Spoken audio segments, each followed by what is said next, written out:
হ্যাঁ guys, this is Shakil, welcome to my channel.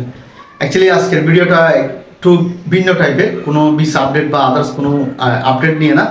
মূলত সাম্প্রতিক আমরা সোশ্যাল মিডিয়ায় দেখতে পাচ্ছি বিভিন্ন সেলিব্রিটি থেকে শুরু করে এবং আমজন থেকে শুরু করে সবাই, এই প্রবাসীরা পর্যন্ত সবাই চাচ্ছে এই প্রবাসীরা যখন এয়ারপোর্ট দিয়ে আসে, বাংলাদেশি এয়ারপোর্ট দিয়ে আসে, তখন তাদের যেন রেমিটেন্স যোদ্ধাদের আলাদা একটা সম্মান দেওয়া হয়, স্যার সম্বোধন বলে সম্বোধন করা হয়। মূলত আসলে কে কাকে স্যার ডাকবে বা না ডাকবে এটা আসলে কোনো বিষয় না, ঠিক আছে। মানুষ মূলত চায় কি, আমি একজন প্রবাসী হিসেবে আমি চাই ভালো ব্যবহার করুক, ঠিক আছে। আমাকে স্যার বলুক সেটা আমি চাই না, দরকার নেই, প্রয়োজনও নেই, কিন্তু ভালো ব্যবহার করুক। এই যে আমরা যখন লাগেজগুলা খুঁজি, এই বেল্টের মধ্যে লাগেজগুলো করি, আমাদেরকে একটু কেউ হেল্প করে বলুক, ভাই আপনার কি সমস্যা। যারা অনেকে লাগেজ খুঁজে নিতে পারে না, অনেক ফ্যামিলি শো আসে, অনেক ভাই লেখাপড়া জানে না, হয়তো উনি একটা জিনিস কি বলবো, পাসপোর্টের এই ইমিগ্রেশনের কতগুলো পেপার দেয়, ওইগুলো মানে যাওয়ার সময় বা দুবাই যাওয়ার সময় লিখতে পারে না, ওইগুলোর জন্য একটু হেল্প, ওই ধরনের কিছু আমরা চাই। আর সবচাইতে যে জিনিসটা আমরা বেশি ফেস করি সেটা হচ্ছে টিকিট। বিমানের টিকিটের দাম অনেক বেশি। বাংলাদেশ বিমান হচ্ছে আমাদের বাংলাদেশে একটা কি বলবো প্রতিষ্ঠান, বাংলাদেশ বিমান।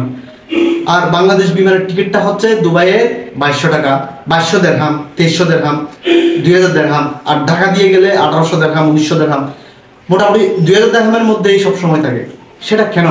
অথচ সেম ফ্লাইট আমরা যদি ইউএস বাংলা, এয়ার আরবিয়া অথবা যদি আমরা ফ্লাইট ওয়েতে আসি, তাহলে আমরা 1600 দেরহাম, 1500 দেরহাম আসতে পারি। অথচ এই বাংলাদেশ বিমান হচ্ছে আমাদের বিআরটিএ বাসের মতো, ঠিক আছে। এই যে আমরা বাসে করে বাংলাদেশে চলাফেরা করি, বিআরটিএ বাস হচ্ছে সবথেকে সস্তা দামে আমরা দেশে চলাফেরা করতে পারি। বাসে করে আমরা সবথেকে কম মূল্যে চলাফেরা করতে পারি, টেম্পুতে করে সস্তায় চলাফেরা করতে পারি। কেন? এগুলো আমাদের দেশীয় প্রতিষ্ঠান ভাবে চালিত হয়। ঠিক তেমনিভাবে বাংলাদেশ বিমান হচ্ছে আমাদের একটি দেশীয় কোম্পানি। তো বাংলাদেশের বিমান টিকিট সবচেয়ে সস্তা হওয়ার কথা ছিল 1300 দেরহাম, 1400 দেরহাম, 1500 দেরহাম, 1600 দেরহাম হুক।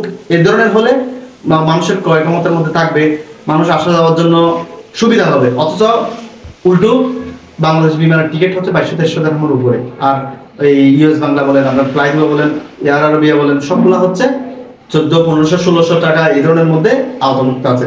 সো আমরা চাইবো আসলে প্রবাসীরা যারা আছে সবাই চাই এই বাংলাদেশ বিমানের টিকিটটা একটু রেটটা কম হোক, এটা সিন্ডিকেটটা ভেঙে দেওয়া হোক, ঠিক আছে। রিসেন্টলি আমরা কোটা সংস্কারের মাধ্যমে পুরো দেশটাই এখন সংস্কারে পরিণত হয়েছে। তো আমরা চাই এই বিমানের যে সিন্ডিকেটটা আছে ওইটাও সংস্কার করা হোক। এবং আরেকটা জিনিস বলতে চাই, এই যে অনেক ভাই আছে স্যালারি হচ্ছে 1200-1300 দেরহামের, ও কিভাবে 2200-2300 দেরহামের টিকিট কিনবে, তাই না? সো এটা একটা মাথায় রাখা উচিত। কারণ একজন মানুষ যদি 2200-2300 দেরহাম যদি স্যালারি হয়, তাকে 1 বছর 6 মাস 7 মাস যাওয়া শুধু এই টিকিটের টাকা জমা করতে চলে যাবে।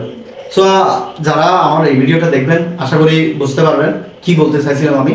এই বাংলাদেশ বিমানের টিকিটটা যত কি বলবো কম হলে আমাদের এই প্রবাসীদের জন্য ভালো হবে। So bear, this is Shakil, don't forget to subscribe my channel. Thank you so much.